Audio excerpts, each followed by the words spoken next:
தவக்காலத்தை நெருங்கி கொண்டிருக்கிறோம். கடவுளுடைய வல்லமை, கடவுள் நம் மீது வைத்திருக்கிற அன்பு, அக்கறை எப்படி மன்னிப்பின் வழியாக நம்மை புரிந்து அறிந்து ஏற்றுக்கொண்டு வழிநடத்தும் வழியாக வெளிப்படுகிறது என்பதை பற்றி முதல் வாசகம் நமக்கு தெரிவிக்கிறது. அப்படிப்பட்ட கடவுளுக்குரிய பிள்ளையாக நாம் வாழுகிற பொழுது கடவுளின் கட்டளைகளை கடைபிடிப்போம். பொருட்கள் மீதோ செல்வத்தின் மீதோ பற்று இல்லாமல் இருப்போம். அதற்கு முக்கியத்துவம் தராமல் கடவுளை முதன்மைப்படுத்தி வாழ்வோம்.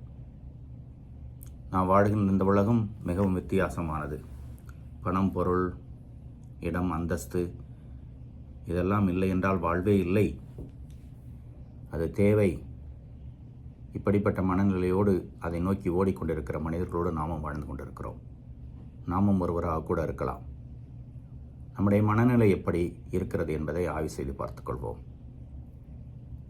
தடுமாறிக்கொண்டிருந்தால் பாவத்தோடு, பொருட்களோடு, இடத்தோடு அதனை முதன்மைப்படுத்தி வாழுகின்ற அந்த வாழ்வோடு தடுமாற்றம் இருந்தால் கடவுளால் எல்லாம் முடியும். மனிதர்களால் இயலாதது கடவுளால் இயலும். அவர் மீது நம்பிக்கை வைத்து அவரிடம் சரணடைவோம்.